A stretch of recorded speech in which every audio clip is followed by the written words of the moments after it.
시작이 굉장히 중요하다. 물론 시작만 모든 것이다. 그건 아니지만 시작이 굉장히 중요하다. 특별히 그래서 신앙의 우리 올바른 시작과 틀린 시작을 여러분들이 진짜 제대로 깨닫고 우리가 뭔가 이렇게 뭡니까 리셋하는 그죠? 뭔가를 이렇게 조정하고 또 새롭게 이렇게 할 수 있는 그런 축복이 여러분에게 있기를 바랍니다. 한국 교회가 이렇게 지금 많은 비판을 받고 있습니다. 많은 목사님들과 또 이렇게 그죠? 어떤 교회를 비판하는 아주 건전한 그런 단체에서도 비판을 하는데 뭐 비판하는 그 내용들이 많이 있죠. 많이 있는데 몇 가지 뽑아보면 한국교회 가장 문제가 뭐냐니까 이런 거 이야기합니다.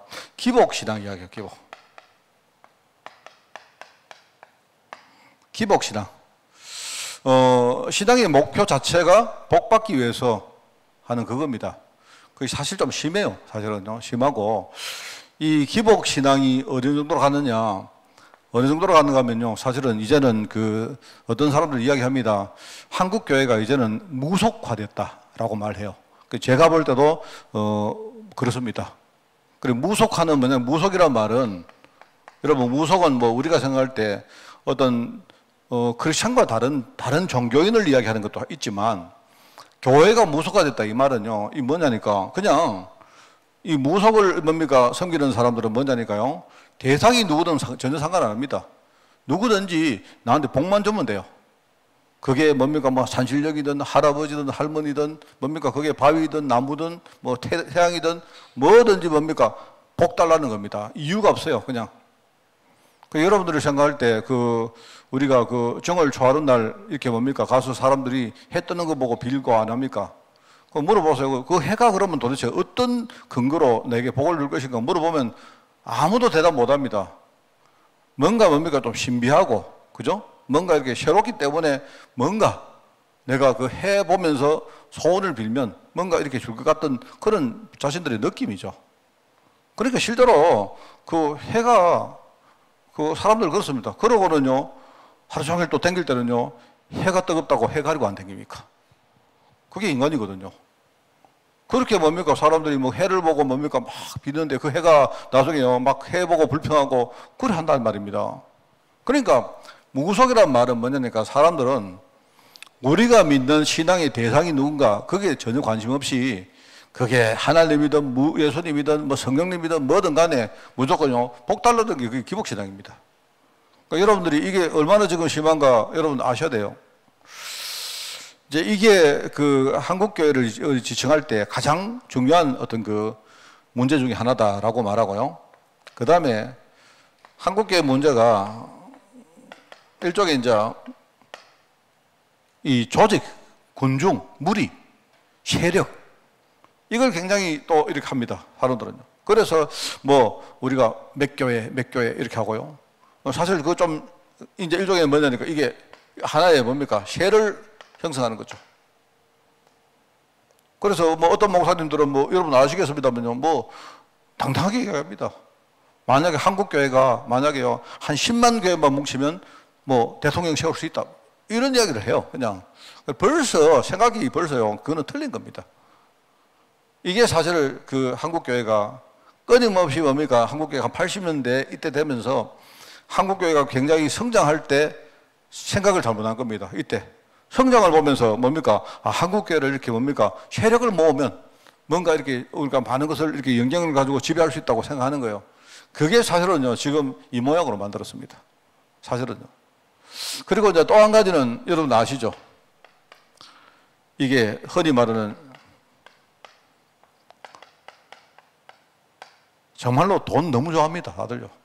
내가 볼 때는 뭐 기복신앙 때문에 그런 걸로 봐집니다만요. 이제는 아예 얼마나 이 세속주의가 교회 안에 들어왔는지요. 이제는 뭡니까 돈을 모으는 자체가 이게요. 이게 완전히 뭐죠? 물질 아닙니까 물질. 그래서 뭐 지금은 뭐 그런 것들은 이미 다 죽고 없습니다만요. 부흥사들이 여러분 부흥이 할 때 가보면 내가 볼 때는 그리스도가 없습니다. 그냥 그리스도는 뭐 하나님 뭐 예수님은 복주는 그냥 하나의 뭡니까 자기들의 도구에 불과해요. 이게 지금요, 한국교회를 뭐 이 모양으로 만들어 놨는데, 내가 볼 때는 내가 늘 말하지만 앞으로 10년, 20년 한국교회가 없어지느냐 마느냐 지금 기로에 서 있습니다. 굉장히 여러분 중요해요. 그래서 여러분들이 이걸 봐야 됩니다. 그래서, 이걸 보면서 저는 이 이야기를 들었는데, 기복신앙이다, 군중신앙이다, 세속신앙이다. 여러분, 이런 거를, 그 외에도 많이 있죠. 그 외에도 이걸 다 모으면 뭔지 압니까? 이거는 내가 지된 겁니다, 내가. 여러분, 이걸 전부 다 모으면 한마디로 표현할 수 있는 단어가 하나 있어요. 그게 뭐냐? 그게, 무슨 신앙은 신앙인데, 그게 뭐냐니까요? 불신앙입니다. 여러분, 우리 불신앙 하는데, 불신앙이란 말은 무슨 말이냐? 신앙이 아니라는 거예요. 겉으로 볼 때는 신앙스러운 보이는데 신앙이 아니라는 겁니다. 불자이죠, 여러분. 불자는 알다시피 안일불입니다. 안일불. 이거 불신앙은 뭐냐? 여러분이 내가 불평하는 게 아니에요. 신앙 아니다는 거예요. 신앙이 아닌데 이게 사람들에게는 마치 신앙처럼 그렇게 있는 거예요. 그게 불신앙입니다. 신앙이 아닌데 많은 목회자들이 이걸 가지고 사람들을 오도시키고 있어요. 많은 종직자들과 성도들이 이것 가지고 아멘하고 있어요. 이것 가지고요. 이게 참 문제 아닙니까? 그래서 전에는 한 10년 전, 20년 전에는, 그죠?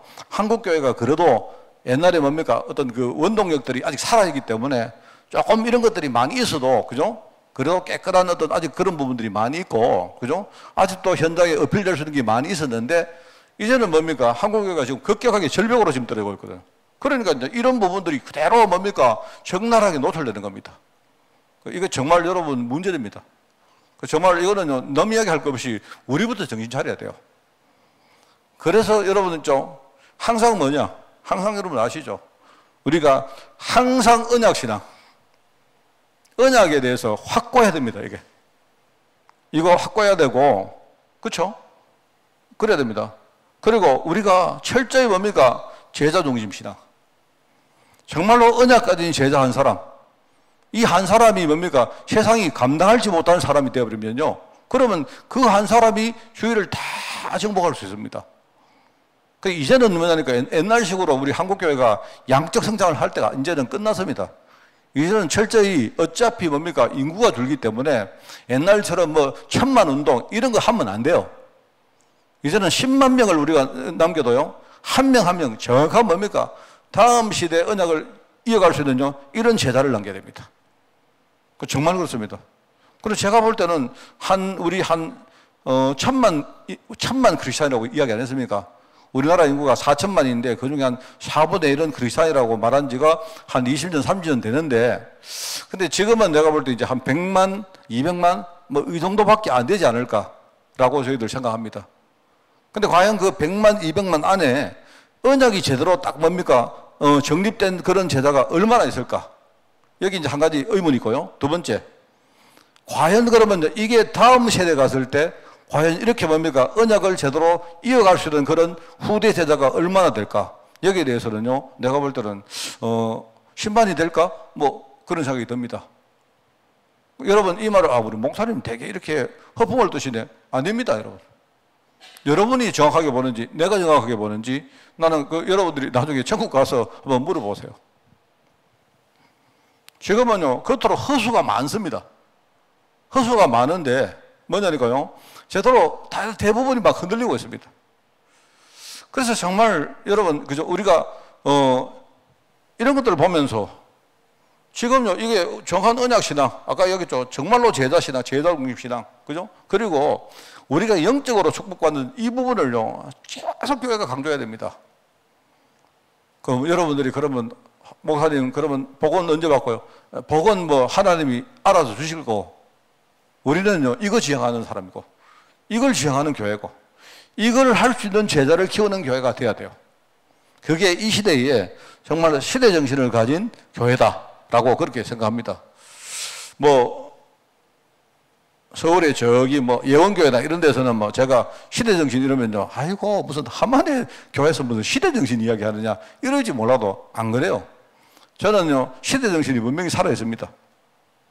제가 이번 주에 어떤 랩런트가 우리 제자 후대가 저한테 전화가 왔어요. 전화가 이런 기도해야 되는데 내가 누구라고 이야기는 안 하겠습니다. 전화가 왔는데 하는 말이 목사님 벌써 뭐 전화하는데 목사님 하는데 벌써 뭔 일이 있구나. 뭔 일이냐? 무슨 힘든 일 있냐? 괜찮아요. 이래 하는데 또 목사님 자꾸 이런 거예요. 뭐 뻔한 거 아닙니까? 내용은 모르겠는데 뭔가 이렇게 소통하고 싶은 거 있고 기도가 필요한 부분이 있다는 거 아니겠습니까? 그래서 내가 이제 이야기 안 하려고 하는 걸 내가 이래가지고 물어보니까 하는 말이 이런 말이에요. 뭐냐니까 어떤 직장에 들어갔는데 직장에 들어가서 먼저 일을 하는데 그래서 내가 이제 그 이야기 들으면 직장이 힘들더냐?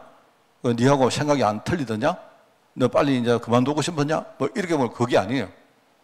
그거는 일단 나중 이야기고 하는 말이 목사님 직장에서 고사를 지냈는데 저보고 준비하라고 해요. 이렇게 하는 거예요. 목사님 어떻게 하면 좋겠어요? 제가 뭐라는 줄 아십니까? 네 마음대로 해라 그랬어요. 내가요 화가 막 이만큼 들어요. 그래서 제가 뭐라고 했느냐, 내가 평상시에 뭐라고 말하더냐, 앞으로 세상에 나가면 어떻게 된다고 하더냐. 그래 이제 과연 너는 네 마음대로 해라, 괜찮다. 그런데 네가 지금 딱 네 자신의 속에 있는 이 복음의 실력을 네 한번 체크해봐라. 네가 예컨대 고사를 지낸다고 인생이 달라질 거 아니지 않습니까? 그 말이지 않습니까? 혹시 내가 고사를 안 지내면 불이익을 당하고 혹은 쫓겨나고 등등등등 이런 거 아니겠습니까? 그죠? 그런데 나는 목사로서 야, 너 고사 지내면 안 된다 이렇게 말하기 싫은 거예요, 내가. 왜? 이미 강단에서 계속 이야기하는 거 아닙니까? 앞으로 세상 나가면 어떻게 된다. 우리 여러분들 어른 보고 우리 아이들 세상에 나갈 때 어떻게 될지 정신 버뜩 차리라고 이야기 안 합니까, 내가? 그런데 이제 그냥 예사로 들었겠죠. 근데 나가보니까, 그죠? 그런 이야기 있더라고요. 저는 답이 분명합니다. 그따위 직장 때려치워라. 그게 답이지 뭐. 그런데요, 그 정도가 아니고, 내가 뭐라는 줄 아십니까?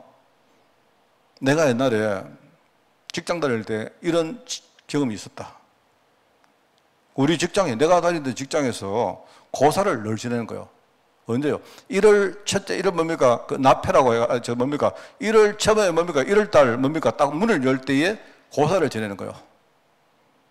저 그렇습니다.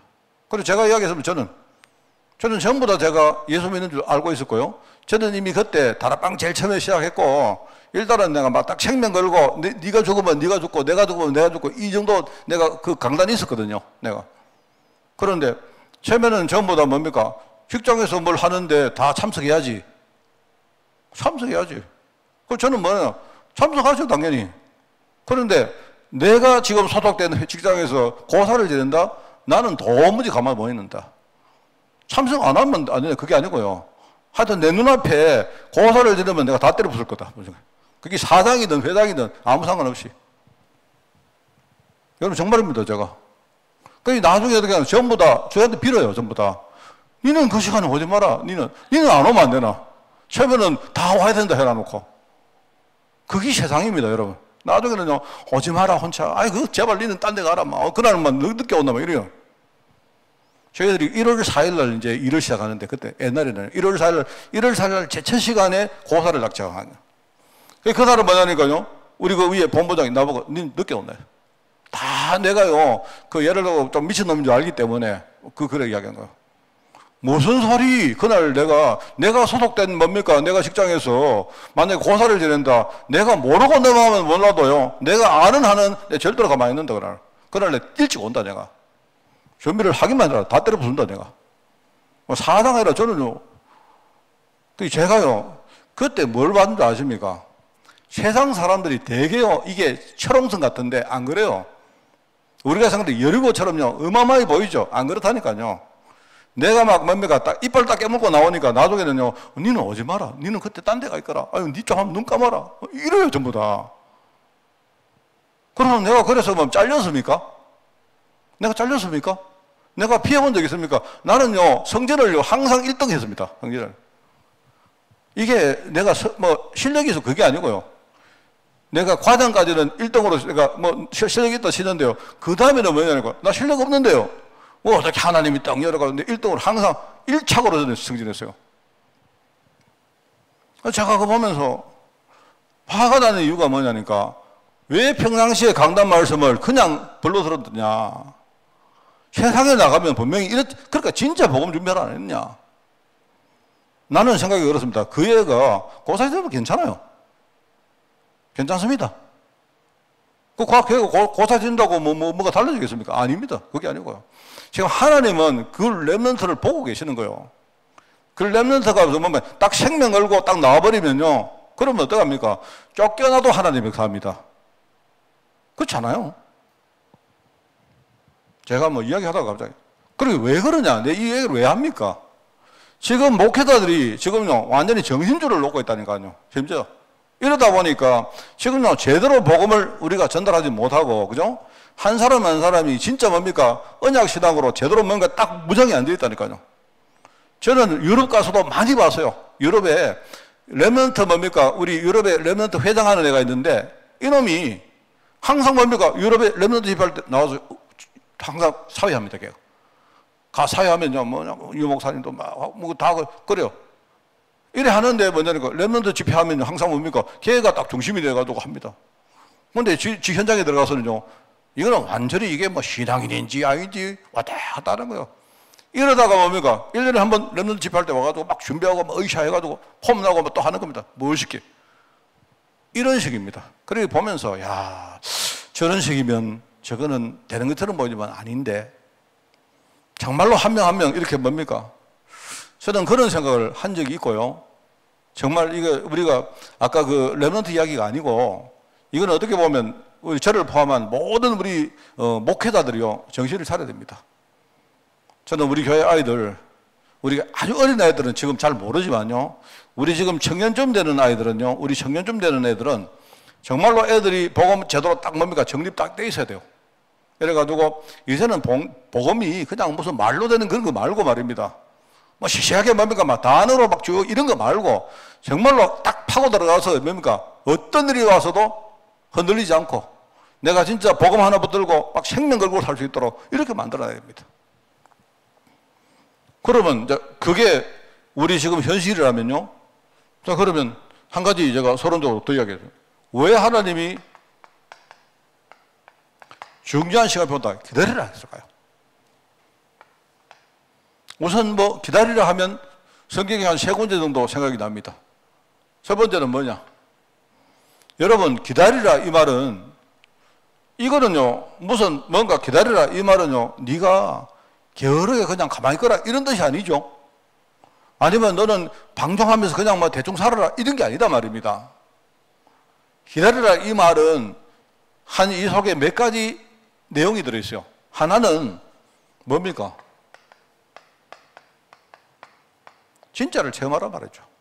왜? 진짜를 체험한 적이 없거든요.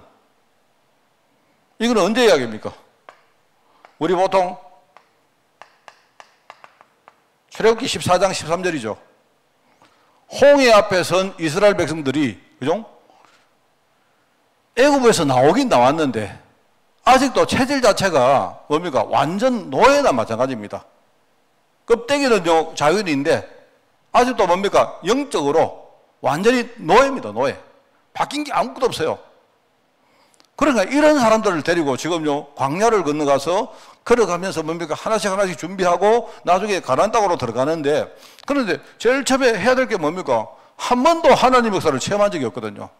물론 애굽 땅에서, 그죠? 10가지 재앙을 통해서 하시는 하나님의 역사를 봤지만 그거는 뭐냐니까 자기들이 뭡니까? 모르는 사이에 넘어간 거예요. 뭔 말이 알겠습니까? 이 사람들은 뭡니까? 어린 양 피를 문설주에 바르고 그냥 집에 가만히 있었던 겁니다. 근데 그 시간에 하나님의 진노가 넘어가는 것을 사실 이 사람을 본 적이 없어요. 그냥 명령에 순종해가지고 그냥 가만히 있었던 겁니다. 그렇기 때문에 뭐죠? 홍해를 건너갈 때 너희는 가만히 있어서 오늘날 지금 하나님이 너에게 하시는 구원을 보라 안 합니까? 한 번도 본 적 없으니까. 이게요, 여러분, 복음의 능력이라는 것이 이게 바로 성령의 역사 아닙니까? 이거 제대로 맘몸 보고 시작하면 그런 올바른 신앙이 될 수가 없죠. 안 그렇습니까? 그러니까 내가 늘 말하지만 우리는 뭡니까? 머리만 가라앉으면 안 된다니까요. 머리만. 이미요, 우리 다락방도 머리만 가라앉은 사람 진짜 많아요. 여러분 있지 않습니까? 메시지 하나씩을 계속 씹어보고 음미해보고 이거를 소화시키고 이거를 내게 흡수시켜가지고요, 나중에 뭡니까? 이 메시지가 내 속에 꽉 이렇게 뭡니까? 딱 뿌리내릴 수 있도록 이게 안 되어지면 안 된다니까요.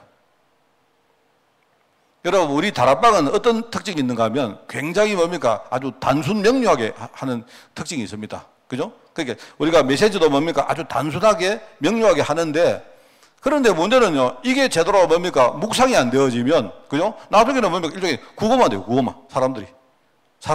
국어만, 여러분, 군대 가면요, 애들이 막 그냥 뭐 아무 생각 없이 배워가지고 뭡니까? 뭐 이렇게 군가도보로 안 합니까? 마치 그렇다니까요. 그래, 얘들이 제대 딱 한 순간 어떻게 되느냐? 아, 다 잊어버려요. 왜? 제대로 그걸 묵상해 본 적이 없거든요. 하나님의 역사를 체험해라. 이게 굉장히 중요합니다, 여러분. 그러면 두 번째는 뭐냐?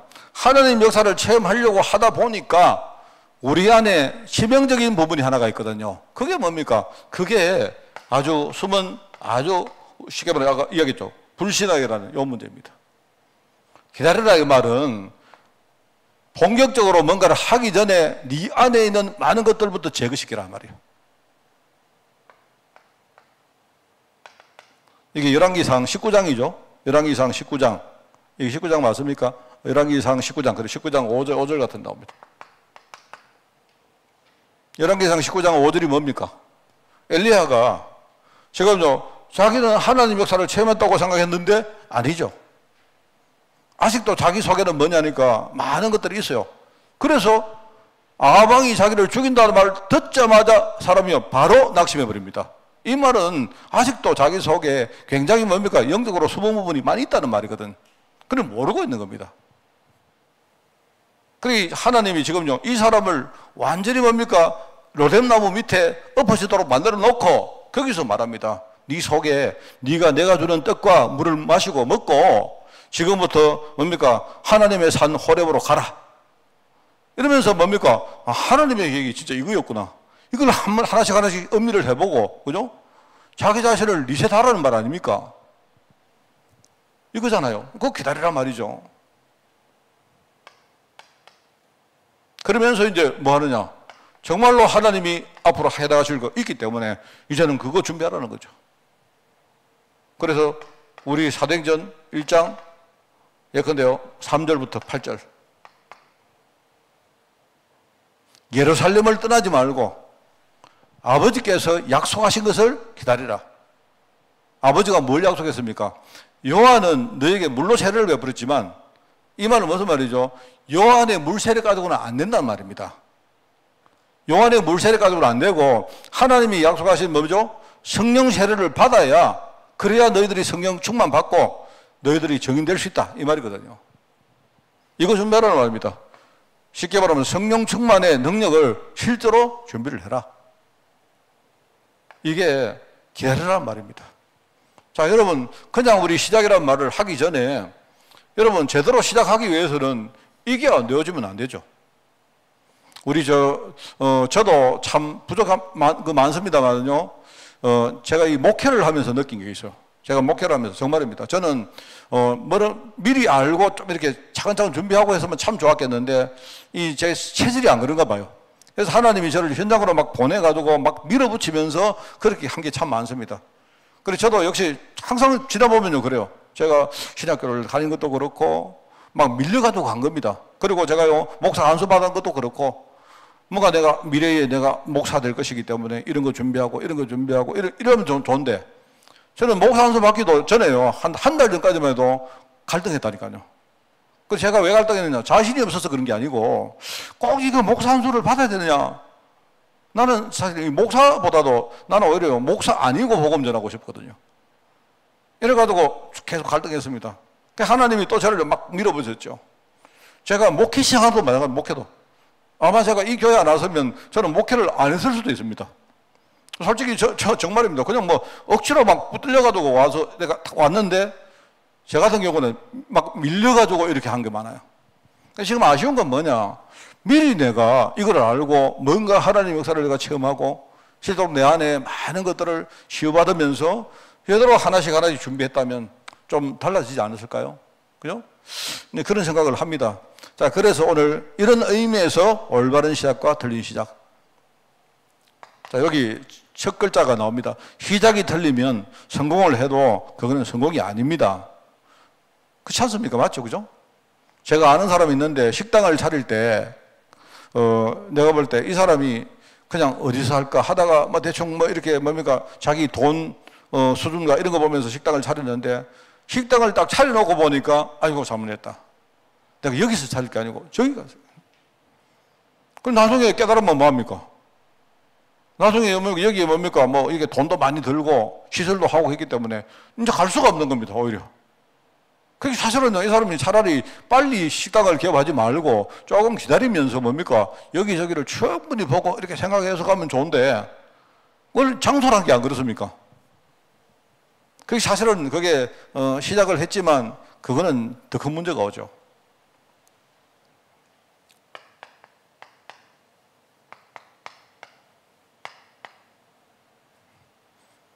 뭐 우리가 부족해서 뭡니까? 평생 죽을 때까지 우리 시작하다가 뭐 끝날지는 모르겠습니다만은요.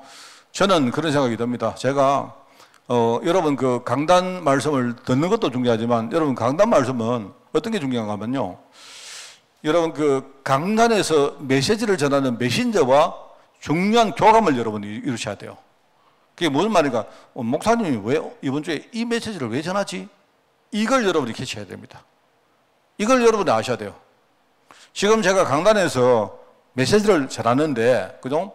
여러분들은, 이번 주 메시지가 이거다. 이번 달의 메시지가 이거다. 이것도 중요하지만, 목사님이 지금 어떤 마음을 가지고 있느냐. 이걸 여러분이 제일 먼저 알아야 됩니다. 그게 뭐냐니까요. 저는, 이제 내가 만약에 언젠가 내가 목회를 끝날 때를 생각하고요. 그게 몇 년이 걸리든 간에 내가 여러분들에게 한번 처음부터 다시 한번 이렇게 뭡니까? 리셋을 하려고 합니다. 저 그러려고 해요. 그래서 저는 여러분들이 그걸 아시고, 그럼 목사님 옛날에는 틀린 겁니다. 그게 아니고요. 뭔가 우리가 이렇게 한번 다시 한번 뭡니까? 총정리를 하자. 이런 의미에서 제가 하고 있습니다. 제가 여러분에게 그 이야기를 많이 했죠. 그래서 내가 여러분에게 은퇴 이야기를 하는 이유가 은퇴를 한다고 말하는 게 아니고 나는 그런 마음 가지고 한다 이 말입니다, 여러분. 그게 1년이 되든 10년이 되든 뭐 몇 년이 되든 그거는 내가 알 수 없지만요. 하나님이 내게 목회 20몇 년 동안 이렇게 목회를 하게 만드셨는데 그러면요. 여러분 사람이 20몇 년 같으면 긴 세월이거든요. 안 그렇습니까? 그래서 보통 우리가 목회를 많이 하신 분들도 한 40년 하면 끝납니다. 왜냐니까 한 20대 후반 뭐 이래가지고 목회를 시작하신 분들요. 그래도 이분들도 60대 후반 되면요. 뭐 40년 안 됩니까? 근데 저는 40대에 시작했기 때문에 목회를 저는 한 20년 되면 막 굉장히 많이 했거든요. 그러면 저는 그런 마음 가지고 여러분 앞에 선 거예요. 그러니까 여러분들이 그걸 보면서 어떤 분은 저를 보고 목사님 왜 은퇴하려고 합니까? 뭐 제 말은 그런 말이 아니라니까요. 제가 그게 아니고 목사님이 어떤 이런 마음을 가지고 지금 메시지를 전하는구나. 그러면 목사님이 왜 그런 마음 가지고 전하겠습니까? 하나님께 그런 피를 받았기 때문에 내가 전하는 거 아니겠습니까? 그러니까 여러분들이 그렇게 아시고 그래서 내가 항상 말하지만요. 글자를 읽을 때 여러분들이 글자를 읽지 마시고 여백을 읽어요. 그 행간 뭡니까? 중간에 있는 그걸 읽을 줄 알아야 돼요. 여러분 시를 쓰고 소설을 쓸 때 꼭 거기에 글자가 안 나오는데 그죠? 작가가 뭘 말하려고 하는가 그거를 여러분 잘 읽어야 그게 좋은 여러분 독서를 하는 거예요. 그게 마찬가지입니다. 그래서 우리 틀린 시작이라는 건 뭐냐? 뭐 가지고 사람들이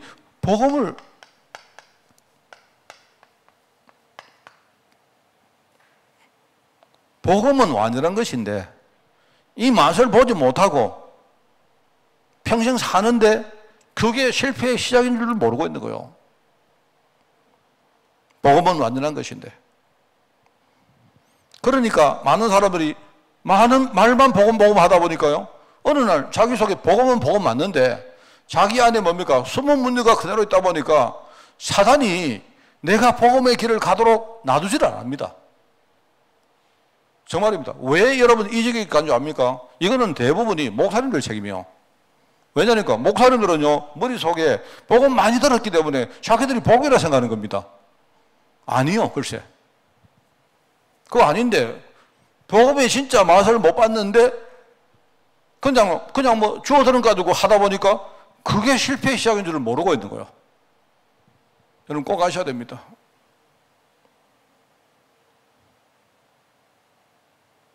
그러면 우리가 복음의 맛을 못 보면 어떻게 됩니까? 그러면 항상 부족함을 느끼죠.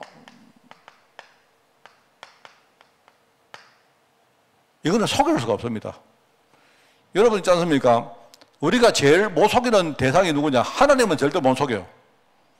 그게 첫 번째입니다. 하나님은 절대로 안 속습니다. 그 다음에 여러분이 못 속이는 게 뭐냐? 자신입니다. 내가 복음 이야기 했지만요, 내가 진짜 복음의 맛을 못 보면, 그런데 내가 복음 말을 하고도 내 자신은요, 뒤에 돌아서면요, 뭔가 가슴이 서늘합니다. 뭔 말 알겠습니까? 이거는요, 메신저들은 알아요. 어떨 때요, 내 영적 상태와 관계없이 내가 메시지 할 때 있다니까요. 그러면 여러분 성도들이 그거 듣기 때문에 내가 여러분들에게 불신앙 말할 수 없잖아요. 근데 여러분 복음 말했는데 복음을 말하고 나서도요, 뒤돌아서면요, 뭔가 내 마음속에 뭔가 답답하고 그럴 때가 있다니까요. 그러면 뭐냐니까, 내가 진짜 복음 가지고 생각 안 하기 때문에 내게는 뭔가 이게 부족함이 생기는 거예요. 부족함을 느끼다 보니까 뭘 찾습니까? 다른 걸 찾는 거예요. 이거 찾는다 말입니다. 이거 찾습니다. 그래서 참 정말 제가 여러분에게 이런 말을 드려서 뭐 어떤 날인지 몰라도 이야기를 합니까? 저는요, 우리 하만에 와서 목회한 게 너무 감사합니다. 제가 왠지 아십니까? 제가 하만이 아니고 여기가 서울 같으면요, 우리 전부 다 이거 다 해야 돼요. 이거 다 해야 됩니다. 안 할 수가 없어요. 안 할 수가 없다니까요.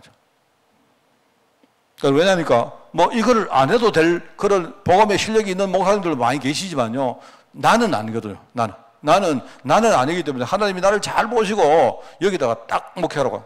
그러니까 저는 여기에서 뭡니까? 여기서 뭐, 우리가 뭐, 아무리 떠들어 보세요. 하나님이 여기에 뭡니까? 막 수조를 부어줄 그런 일 없습니다. 여러분들 사실은요, 그거 생각하셔야 돼요. 그리고 여기에 뭡니까? 막 사람들이 막 떼거리로 몰려와가지고 그럴 일도 없습니다. 그러다 보니까 한 가지 좋은 건 뭐냐? 포기는 잘 돼요, 포기는. 저는 포기는 잘 됩니다, 포기는.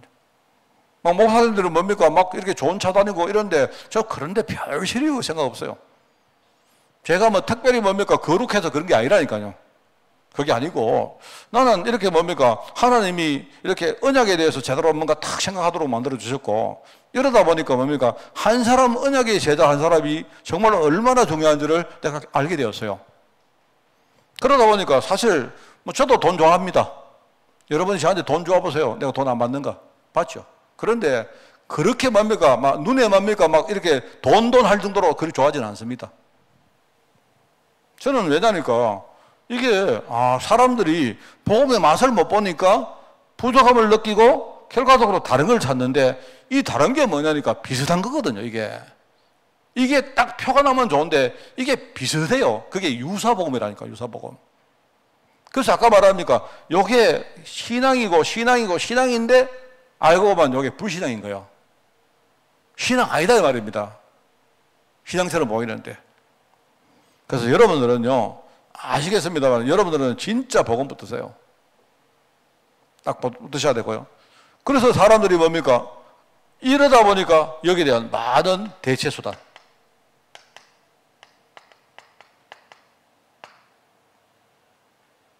여기에 대해서 뭐 실용주의 신학이다, 실존주의 신학이다, 뭐 신비주의다, 뭐 적극적인 사고방식이다, 뭐 여러 가지 제3의 운동, 저 뭔지도 모르겠습니다만은, 그죠? 뭐, 그런데 이런 대체수단이 자꾸 나오는 겁니다. 그런데 복음은 이거보다 훨씬 초월하는 게 복음이에요, 복음. 여기 나오는 실용주의, 실존주의, 신비주의, 복음은요, 실존주의보다 훨씬 실존주의고, 실용주의보다 훨씬 더 실용적이고, 그죠?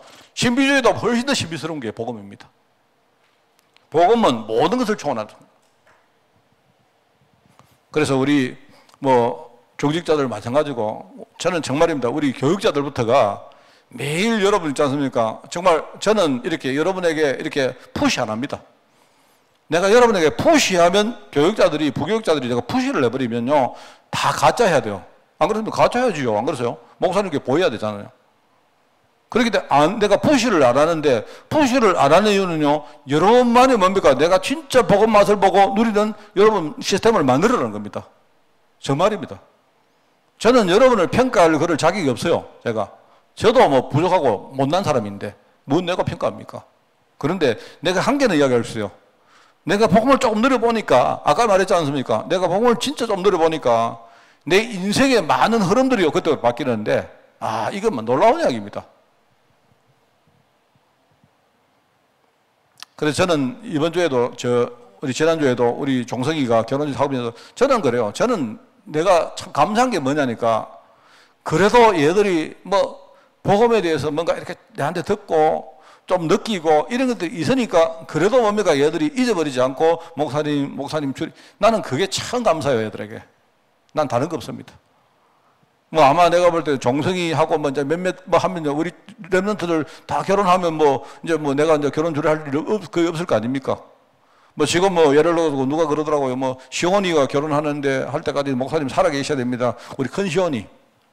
그렇게 하는데 훨씬 가만 생각하면 시온이는 몰라 뭐 잘하면 내가 나이가 될까? 그러다 보니까 뭐 누가 또 그래 영광이 결혼할 때까지는 영광이는 좀 그럴까? 맞아요. 저는 그거 정말로 감사합니다. 그래도 우리 애들이 그죠? 이 강단에서 복음 들었다고. 그래서 얘들이 목사님 안 있고 목사님이 정말 너무 모르겠습니다. 애들 뭐 어떤 뜻인지 몰라도 내가 느낄 때는 난 그게 감사해요. 그래도 내가 복음 하나 가지고 이렇게 받은 축복이 크구나 제가 느낍니다.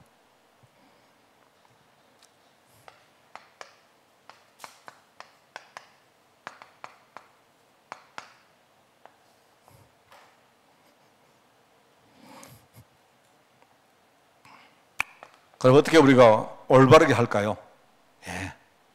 우리는 뭐든지 좀 알아야 됩니다. 제가 뭐만 하니까요. 우리가 복음도 알아야 되지만 반대로 율법도 알아야 돼요. 율법은 무엇이 좋은 것이고 무엇이 나쁜 것이고, 우리가 여러분요 뭐 세속신앙이라고 말했지만 그렇다고 우리가 세상을 배제할 수 없잖아요. 안 그래요? 여러분들이 막 세상을 배제하고 그러면 나는 저 산에 올라가가지고 나는 그냥 산에서 묻혀 산다 그럴랍니까? 그것도 아니잖아요. 우리가 세상에 살지만 이 세상이 어떤 것이고 내가 세상에서 어떤 도움도 받으면서 또 내가 어떤 세상에 뭔가 역할을 해야 될지 이걸 여러분 제대로 알아야 돼요. 그리고 저는 어떻게 생각하느냐, 제가 이런 표현이 이상한데요. 목회자 중에 제일 바보 같은 목회자가 누구냐? 이 센스 없는 목회자가 제일 좀 그래요. 그 어떤 사람이냐? 주로요. 책 보고 앉아가지고 신학을 읽습니다. 학교에서 공부하는 겁니다. 이래가지고 뭘 많이 들어요. 들었는데 나중에 뭡니까? 나중에 전혀 분별을 못해요. 분별을. 기껏 하는 말이 뭐냐니까 아이고 뭐 집사가 술 먹으면 되나? 이럽니다. 그게 신앙인 줄 알고 있어요. 사람들이. 그럼 집사가 술 안 먹으면 됩니까? 그러면. 그런 게 아니잖아요. 여러분. 그러니까 쉽게 말하면 우리가 올바르게 생각할 때 뭔가 영적인 부분, 세상적인 부분 이런 것들을 제대로 알아야 돼요. 알아야. 왜 사람들이 구원받지 못하고 지금 뭡니까? 영적으로 저주 가운데 살면서도 무지하게 살고 있습니까? 이걸 알아야 되는데요. 여기에 대해서 우리가 그리스도. 제가 주일날 오후에 그날 옛날에 내가 답답한 사람 누구 목 졸라 죽이고 싶다 했는데 그 누가 듣고 내한테 또 전화 왔더라고요. 그 어떤 사람이 전화 왔는데 뭐라고 하는지 아십니까? 목사님 그날 목사님 메시지 진짜 손괴했다 하면서. 왜냐니까요. 지금 자기가 누구한테 복음 전하는데 정말로 목 졸라 죽이고 싶더라고요. 그 얘기 듣고 내가 웃습니다. 그날 내가 사실 좀 업해가지고 내가 이렇게 말 좀 실수했는 건데 근데 그 이야기 듣고 그분이 그렇게 통쾌했대요. 여러분 지금요 그래도 우리 굉장히 지금 비대면 교회 많습니다. 안 적어놔도 지금요 비대면 교회 또 이번 주에 듣고는 뭐 그러더라고. 병자가 또 전화 와서 병자가 목사님 또 사진 찍어놓고 뭡니까? 어디서 가져갔는지 신기해요. 혹시 김 목사가 줬는지 몰라도 이번에 우리가 교재를 병자가 탁 가지고 내한테 인증샷을 둔가르더라고. 야 병자가 네 교재 어디서 났니? 네, 그러니까 그러면 이번 주부터 우리 집 치우 들어갑니다. 이러더라고. 그래. 저기 집이 치우 들어간대요. 그래가지고 진짜 자기들이 치유 받겠다는 겁니다. 그러면서 뭐 자기들 교회도 자기들 집도 뭡니까 비대면 교회 뭐 이렇게 한데 정말 세상에 나가면 정말 그리스도 잘 모릅니다 사람들이. 그러다 보니까 이 죽음과 부활 쉽게 말하면 이 복음 안에 있는 능력 이거요 십자가가 무엇이고 부활이 무엇인지 이걸 제대로 모르고요. 실제로 이걸 체험한 사람도 거의 없습니다. 그러다 보니까 교회에 가서 우르르 몰려가면요 전부 다 막 힘나는데 혼자 현장 돌아가면요 전혀 판판이 안 깨집니까? 여러분 5월달에 메시지 기억하셔야 됩니다. 우리는 뭐라고요? 우리는 뭡니까? 5월달에 뭐라 했습니까? 구원론이 뭐라 했죠? 하나님이 내게 주신 내게 맡긴 모든 일이 뭐라고요? 우리는 성직이다. 성직이다. 그게 여러분이 모실 때 이게 안 그렇습니다. 내가 가는 모든 것이 성소다. 하나님이 내게 허락하신 모든 날이 뭐죠? 성일이다. 내가 가진 모든 것, 내게 주신 모든 것이 뭐다? 그게 우리가 성물이다. 하나님이 드린 헌금이다. 아셔야 돼요. 이거 진짜 체험하셔야 됩니다. 그래서 정말 여기에 대해서 많은 정의들 안 나옵니까? 사도행전 11장에 보니까 바나바와 바울이 25절 26절이죠. 바나바와 바울이 두 사람이 딱 만났습니다. 복음의 맛을 본 사람들이죠. 그죠? 이 사람들이 안디옥 교회를 만들었는데 거기 나오죠. 안디옥 교회에 1년간 있어서 이 사람들이 뭡니까? 거기서 제사를 키운 겁니다. 그랬는데 이 사람들 중에 5명이 팀이 됐는데 거기서 하나님의 역사, 선교 역사가 시작된 거예요. 그게 13장 1절에서 3절입니다. 이 맛을 본 뭡니까? 바울은 뭐랍니까? 빌립보서에서 뭐죠? 그리스도 안에 있는 것들을 자기가 계속 말합니다. 나는 진짜 그리스도를 알게 되었다. 그게 빌립보 3장에 쭉 나옵니다. 이 사람이 골로새서 2장에 뭐라 하죠? 하나님의 비밀이 그리스도인데, 그죠? 그 안에 모든 지혜와 지식의 보화가 뭐라고요? 감춰져 있다 했습니다. 그래서 오늘 결론입니다. 세 번째. 세 가지. 네, 이렇게 나옵니다. 세 가지를 바꾸면 복음이 정확하게 보인다. 세 가지를 바꾸자. 첫째, 뭐죠? 체질입니다. 체질. 어떤 체질입니까? 사도행전 11장은 뭐냐니까 고넬료 가정에 가기 전에 욥바에서 그죠? 욥바에서 꿈을 꾸다가 환상 중에 하나님의 음성을 들은 베드로가 그 다음에 이것 가지고 기도했는데 가이사랴에 있는 뭡니까? 고넬료 집에 문이 열렸거든요. 고넬료 집에 갔는데 고넬료가 누굽니까? 이방인 아닙니까? 로마 사람이잖아요. 거기 가서 뭡니까? 복음을 전했는데 너무 놀란 겁니다. 뭘 놀랐느냐?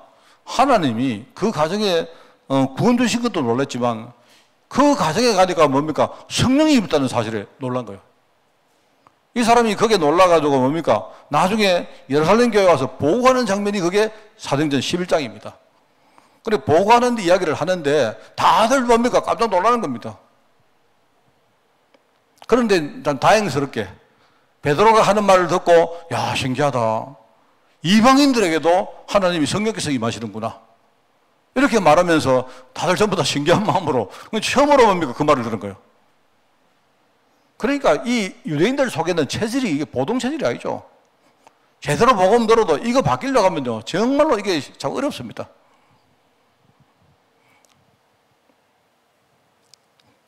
그러다 보니까 전부 다 뭡니까? 우리 안에 동기.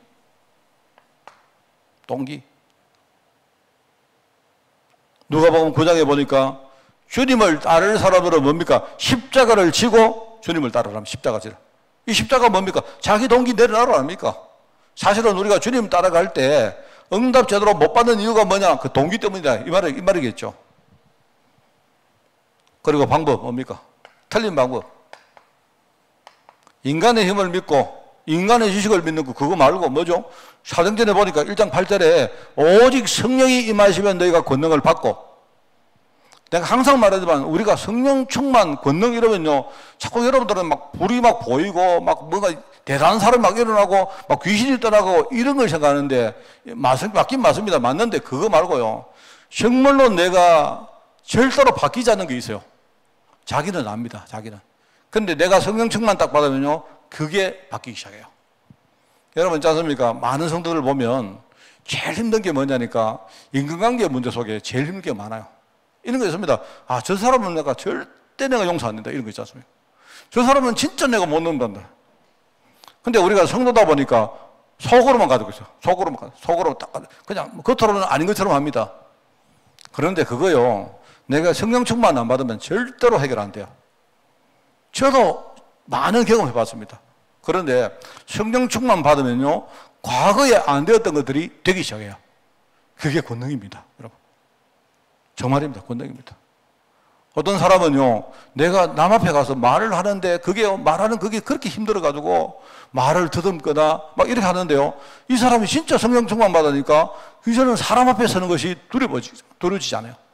이런 사람도 있고 말입니다. 이런 것들이 진짜 이게 성경의 방법입니다. 그러면 그런 것들이 한 가지 두 가지 모여가지고 내가 뭡니까 진짜 하나님의 제자로 내가 복음의 정인 땅까지 정인되는 거예요. 그게 오직 성경이란 그 말입니다. 자, 여러분 아시겠죠? 올바른 시작과 우리 교회가 다시 한번 우리가 오직 여기 나오죠.